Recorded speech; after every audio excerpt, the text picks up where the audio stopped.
guess that will be me. Chair Dingfelder, members of the committee, I appreciate your having this hearing today. My name is Amarouk Weiss. I'm the West Coast Wolf Organizer for the Center for Biological Diversity, which is a conservation organization that advocates for endangered species. We have over 500,000 members and supporters nationwide, and just about 12,000 of them live here in Oregon. We do support the recovery of wolves in Oregon, but we also support strong science-based management to help livestock operators reduce any possibility of livestock loss. And since I haven't recently testified here, I am going to take just a moment to elaborate on my background to tell you what brings me here today. Since 1997, I have worked on wolf conservation issues in Alaska, the Northern Rockies, the southwestern United States, and the Pacific West. My focus is on wolf conservation policy and its implementation.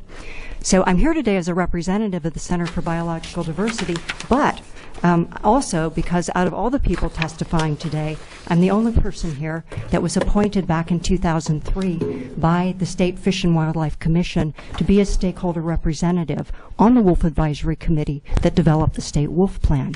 And you had asked some questions about the Wolf Plan earlier. I would like to touch on that just a little bit briefly because I think there's a good comparison of then and now when we look at the big picture. So like all of the 14 appointed stakeholder advisors in that process, I invested a substantial amount of time, including hundreds of hours of meetings, reading, research, listening, negotiating. We all worked really, really hard on that plan.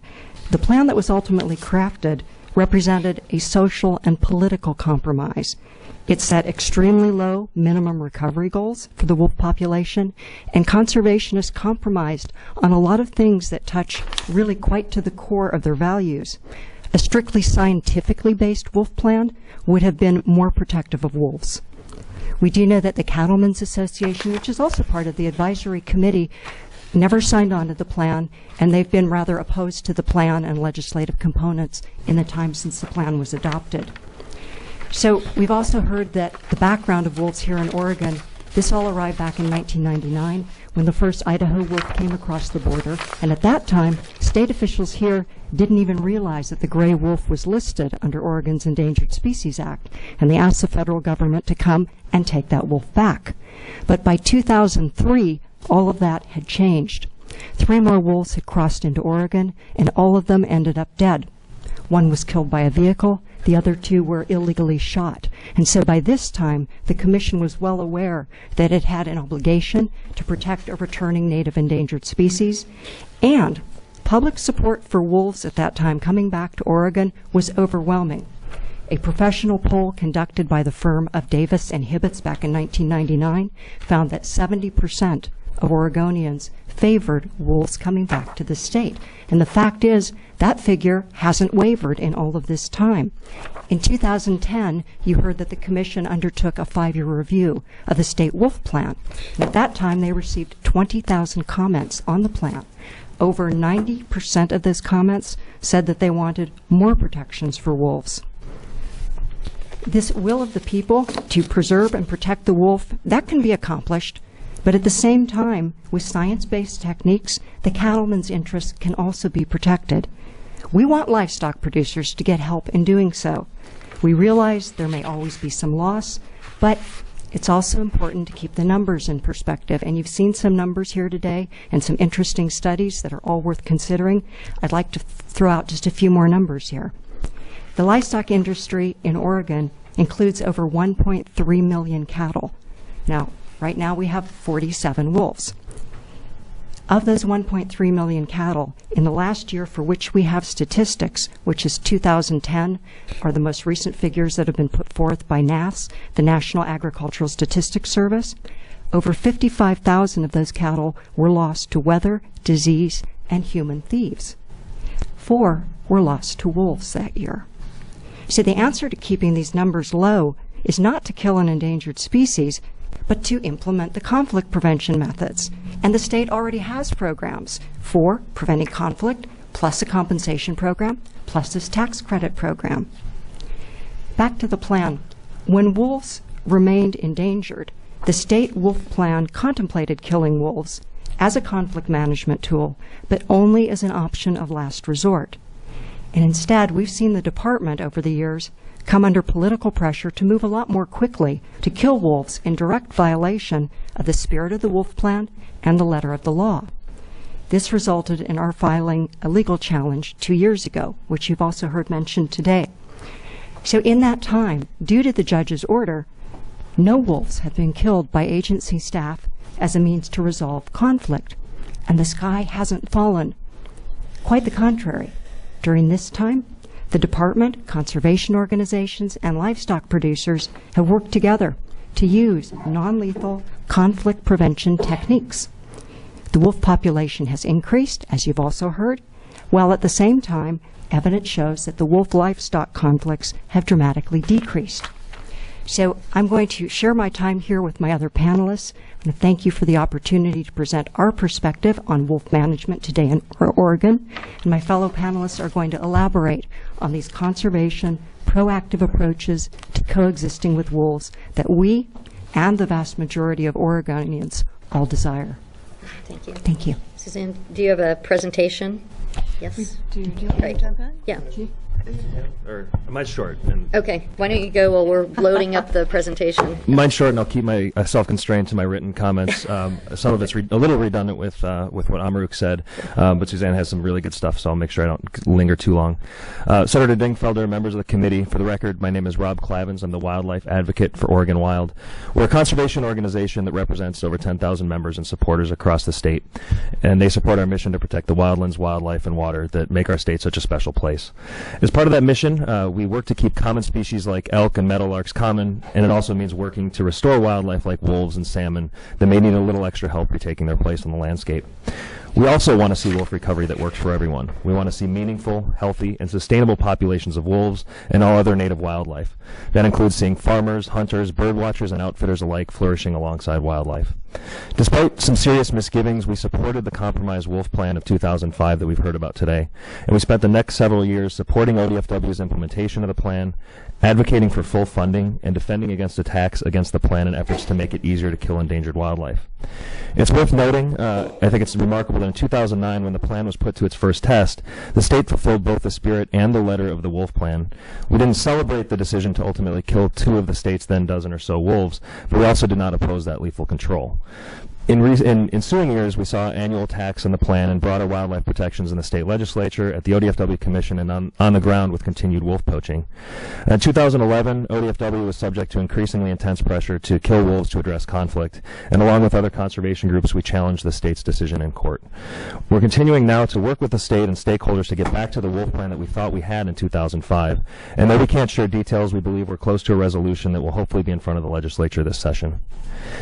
In 2012, the state was barred from killing wolves, and we were pleased to see non-lethal efforts to prevent conflict taken more seriously, comprehensively, and faithfully implemented.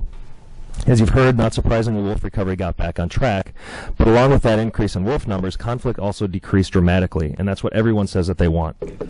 Meanwhile, in our neighboring states, we saw that wolf killing only fed controversy. Much of last year's success was made possible by the foresight of this legislature that approved a compensation program and facilitated the implementation of non-lethal conflict prevention that we've heard about today. The legislature also wisely opposed efforts to weaken safeguards and make it easier to kill endangered wildlife in Oregon. The wolf issue tends to be full of misinformation and fear, and some say that wolves are decimating the livestock industry, wiping out game herds, and killing kids at the bus stop. But sadly, the controversy around wolves and wildlife has a lot less to do with the realities and more to do with the broader conflicts that tend to divide our country and our state. Over the years in this building, we've heard from some that the only solution to conflicts with endangered wildlife is to kill them, and we strongly disagree. We're confident that the overwhelming majority of Oregonians share that view. In neighboring states, we've seen that killing endangered wildlife only feeds controversy. Oregonians overwhelmingly value native wildlife, and rational actors in the livestock industry, conservation community, hunting community, and government agencies are focusing on common ground, science-based solutions. And with so many serious problems facing Oregon, that makes sense. Rarely in this building do we get a chance to talk about the positive impacts of wildlife. They provide tangible economic, ecological, social, and recreational benefits, as well as those that are harder to quantify. In fact, healthy, abundant populations of native wildlife living in places both tame and wild alike are a part of what make Oregon such a special place. And Oregon scientists, unfortunately, who weren't able to make it today but have testified in the other chamber in recent years, are leading the world in demonstrating the irreplaceable role wolves play on the landscape. It's evidence of a healthy state. No one wants wildlife to impose hardships on anyone, but living with native wildlife is a responsibility shared by all Oregonians, not an onerous burden. In recent years, we've focused on education, conservation, and preventing conflict, including supporting efforts to ensure funding for those efforts. In Oregon, we tend to do things better than other places, and especially when it comes to our shared natural heritage, we tend to do them right, and we should strive to keep it that way. Thanks for giving me the time today. Thank you. Thank you. My name is Suzanne Stone, and I'm the Western representative for Defenders of Wildlife on wolf conservation. I live in Idaho and have been working on the ground there since before we had wolves, so I'm getting to see kind of a deja vu effect here in Oregon of where we were many years ago, and are still struggling with some of the things to resolve some of the conflicts with wolves in our state. I wanted to bring you a little bit of slice of hope, though. Oops. I don't know what's going on there, but we have a project in central Idaho in Blaine County that is in its 6th year this year. We're in one of the areas where the heaviest concentration of livestock and wolves in the state. We've had in the past chronic depredations in those areas and the removal of wolves and the loss of a lot of livestock there. However, since we started using our non-lethal tools in that area, we've been able to reduce our losses down to near zero for both livestock and wolves. And so rather than bring all my project partners, which I would love to have done, I'm going to show you this very short clip, if it'll work for us, and you can hear it from their words. We have, in this last year, we had 27,305 sheep in our project area.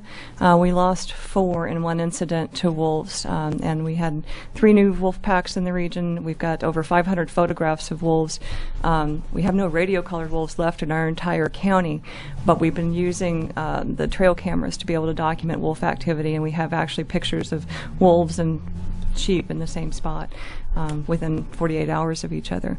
So a lot of these non-lethal tools are described in this booklet that I distributed to you. They are it's important to know which tool to use for the right situation. So things like livestock guarding dogs are extremely effective, but only if you're not using them in the springtime when wolves consider dogs to be a threat to their pups. And then livestock guarding dogs actually become an attractant to wolves. They're more likely to seek them out to try to destroy them so that they don't end up losing their pups to what they perceive as being a threat. So it's kind of like you have to spend some time a little bit assessing this as a wolf might assess it, and to be able to understand what kind of risks are out there and how to address those risks. Our project area is one of the largest in the country that I know of for testing these non-lethal tools. We're working with both cattle and sheep operations, and we're going into our 6th year this year. We're working with state, federal, tribal agencies, as well as all the local producers that are engaged in producing livestock in that area. So there are ways of working together to reduce livestock losses to wolves and to address them. But they're new to the landscape. Even in Idaho, they're still new. We're still dealing with the first generation of people who are learning to live with wolves again. And any time there's something new, I think it's in human nature to be afraid of it, to be concerned about it, to sometimes overreact to it.